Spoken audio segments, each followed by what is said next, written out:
We are starting a new chapter, Semiconductors.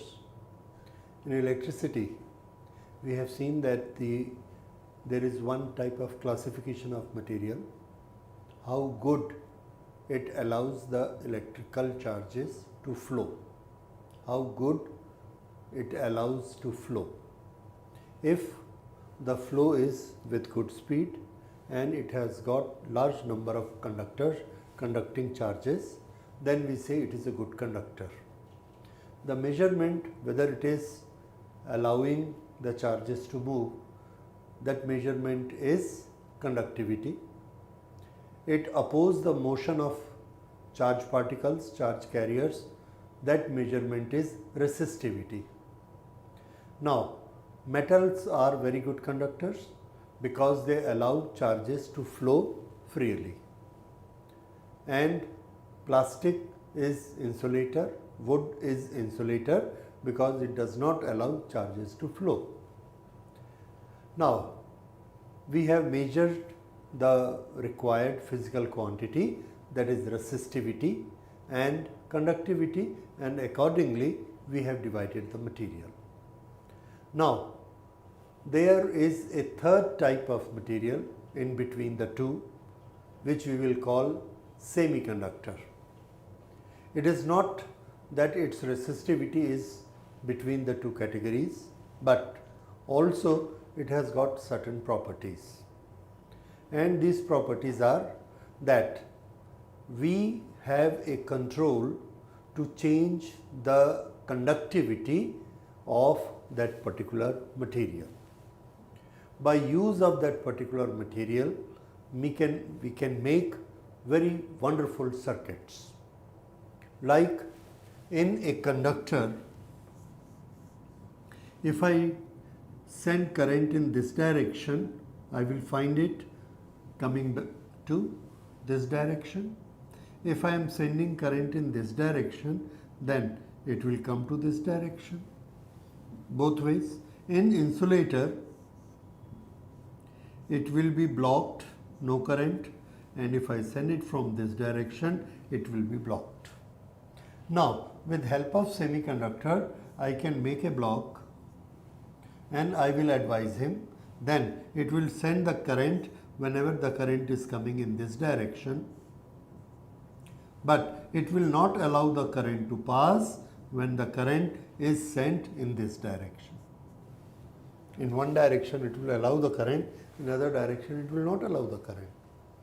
With the semiconductors, I can make very different type of circuits which are very beneficial to us, and we are using those circuits.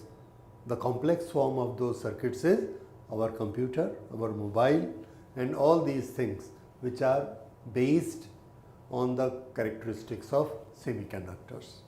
So that is semiconductor we are going to study, and the very fundamental quantity of semiconductor is one of the properties that its resistivity and its conductivity lies between insulator and conductor. So here is the chart which shows us the conductors or metals. They have very low resistivity, 1 upon 100, 10 to the power minus 2, 10 to the power minus 8. They are very good conductors. Resistivity is very less, and 1 upon resistivity is conductivity. This we have studied. So, conductivity is very good, 10 to the power 8, 10 to the power 2. In the insulators, see, plastic, wood, etc., the resistivity is very high. It will not allow the charge particle to move. Opposite to this, conductivity is very less. And coming to the third category, semiconductors, resistivity is between the two. 10 to the power 0, anything to the power 0 is 1.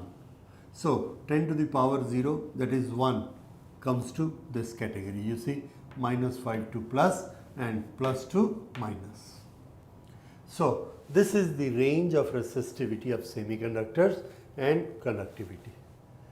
But everything having this resistivity or conductivity is not a semiconductor. It should also have certain other features, and those features we will study, and that is how much energy its electrons are having and how we can use it. Now, what are the materials which are semiconductors? Semiconductor materials, there is a long list. These may be organic, these may be inorganic, these may be elements, these may be compounds. So, here we find a list of semiconductors, and I will categorize it. The first is elemental semiconductors. Types of semiconductor, what semiconductor is made of. So, we find semiconductors in elements also, elemental form. The representative elements for semiconductors are silicon and germanium. Compound, there may be organic compound, there may be inorganic compound. So that will again make the classes between compound semiconductors. So it will be inorganic, then it will be organic, and then there will be say organic polymers. In organic compounds we have cadmium sulfide,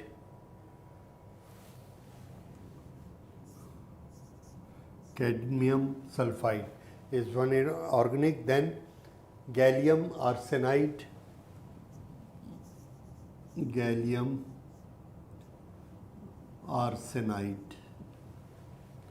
and then we have cadmium CdSc and something with phosphorus, that is indium phosphide. So these are certain examples of inorganic semiconductors. Then we have organic semiconductors. In organic semiconductors there is phthalocymine, and that is anthracene, phthalocymine. Then polymers, that is polypyrrole, one example. And then we have polyaniline, and we have polythiophene. These are certain examples of semiconductor material. These will show the semiconductor properties. And now we come to the next type of categorization, that is the categorization on the basis of energy level of free electrons inside the semiconductor. On the basis of that, we have categorized the semiconductors, metals which are conductors, and insulators on the basis of energy band diagrams or energy levels. So that we will see in the next lecture. So this was a basic introduction of semiconductor material. Thank you.